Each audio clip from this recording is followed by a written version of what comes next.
Indian single malt sales have reportedly overtaken their global peers in India sales. According to an estimate by Confederation of Indian Alcoholic Beverage Companies, Indian single malts account for nearly 53% of the total sales in 2023. The domestic brands have lodged a growth of about 23% in 2023, an impressive surge compared to imported brands which grew at merely 11%. Of the total sales of around 6,75,000 cases of 9 litre each of single malts, 3,45,000 cases came from Indian origin makers. The top Indian brands which contributed to the milestone include Amrut, Paul John, Radico Rampur and Indri among others. Now, Indian whiskey makers have recently emerged as the top players in the 33 billion spirits market globally. Notably, Indian single malt Indri was crowned as the world's best whiskey in August of 2023. What is the growth potential looking like? To talk about that is joining Vikram Achanta, who's the co-founder of 30 Best Bars India and founder of Tulleeho. Also on the show with us is Nita Kapoor, CEO of International Spirits and Wine Association of India. I want to come to you first, Nita. Thank you very much for taking time out. You know, when you look at these numbers and you look at how Indian malts are doing globally at 53% market share, what is the potential for importers or for Indian whiskey makers to perhaps import in times to come? You know, Shweta, I think it's a great beginning. It's a fantastic story. I'm just going to add a few caveats to state that, you know, the Indian origin single malts are an interesting story, be it that 70% of what is being produced is being exported. So clearly this is, you know, I would say the heralding of the Indian products, number one. Number two is that this difference between foreign, which is what you call international single malts and vis-a-vis Indian single malts is essentially about, you know, about a very slim margin. So we shall wait and see.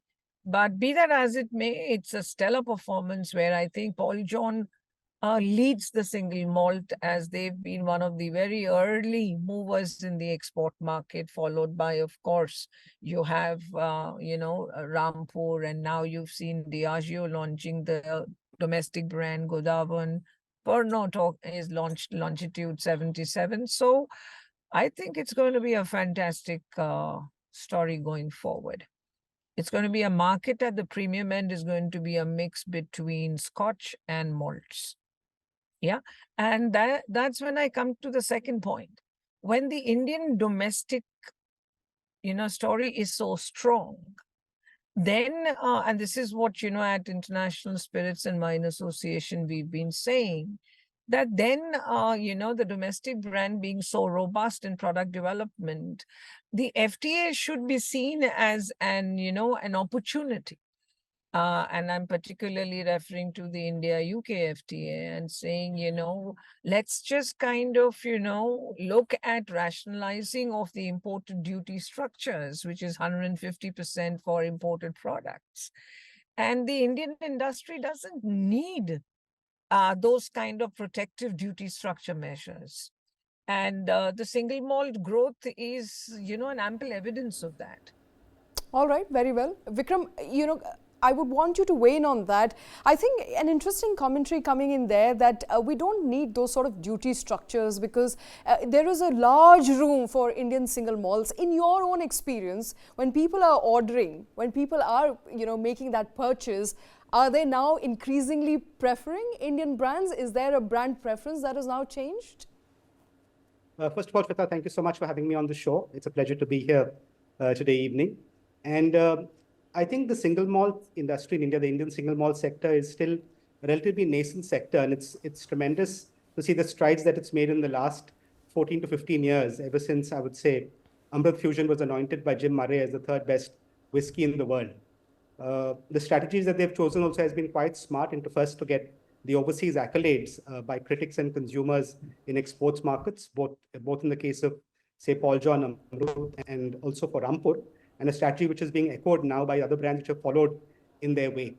So it's created that pent-up demand, I'd say, by the Indian consumer to consume something which they haven't had really access to, and which is getting fated in overseas markets. So why can't they consume it here?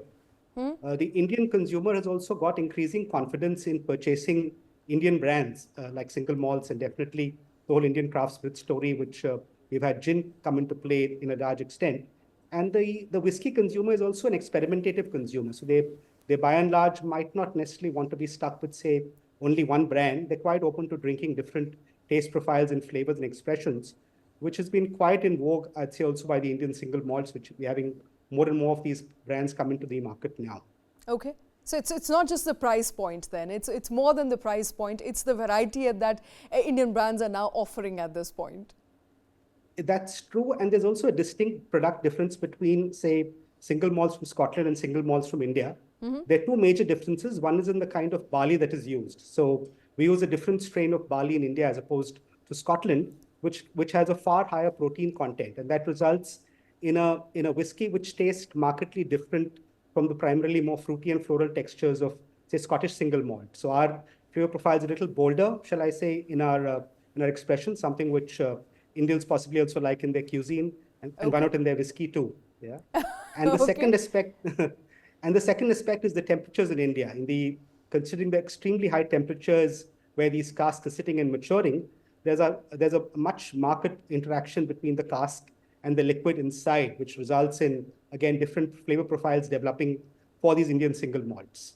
So there are some very intrinsic product differences, which also resulting in some interesting flavors and expressions for the Indian single malts. All right, very, very interesting outlook there. I think what Indians like to eat, that's Vikram saying, what Indians like in their food perhaps is what they also like in their whiskey. But I want to come back to you, Nita. What exactly, according to you, are some of the growth drivers for the alco-bev industry at the moment? You know, we talked about how well single malts are doing, over 100% rise year on year. In fact, some would peg it at about 200% as per various estimates out there. What, according to you, are going to be drivers in the alco-bev industry? There are about 4 growth drivers. One, clearly, as it is for most sectors, market-facing sectors, infrastructure plays a significant role, and all of us, even as laymen, have seen significant improvement in infrastructure in most of the states. So clearly infrastructure. Second is digitization. The way we now handle our money, our purchases, are essentially a proof that, you know, digitization accelerates, consumption accelerates, the money inflow. Third is you're looking at urbanization. As more and more tier 3, 4 cities come into the urbanization arena, that is going to be the third one. And the fourth really is going to be, as India enters into bilateral conversations and bilateral talks, there would be a significant improvement for the industry, and not just the alco-bev industry, but all its allied industries of food and beverage, agriculture, travel and tourism. All of these will also the base would go up significantly. All right. And that is why we are saying along, you know, that the industry could easily cross 2% of the nominal GDP of the country, which is significant. All right. And since we are on that growth number, I would then therefore want to ask you, what sort of growth are you anticipating in the year to come? Some estimates say about 2% of the nominal GDP. What is your expectation as far as the growth in alco-bev industry is concerned?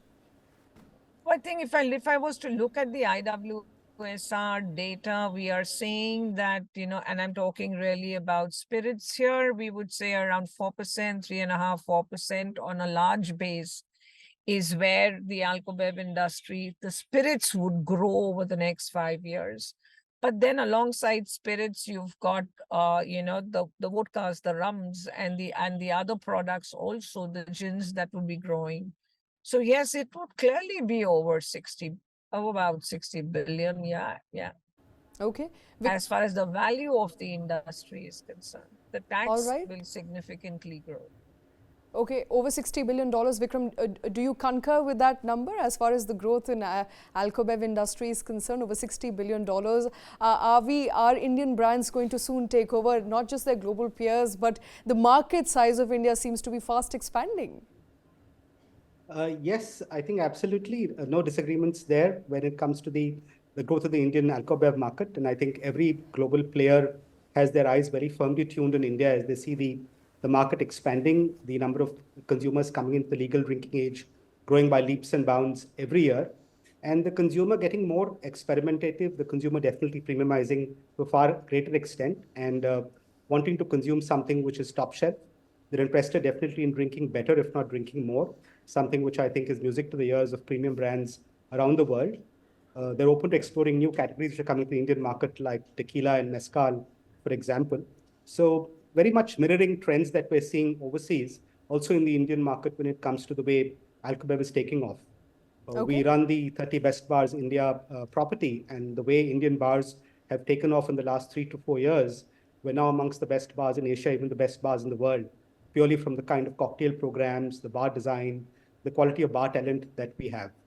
So I think we're very well positioned for our next stage of growth, and a couple of things which would really help take us there. I just need to plug those gaps, and I think we'll get there pretty fast.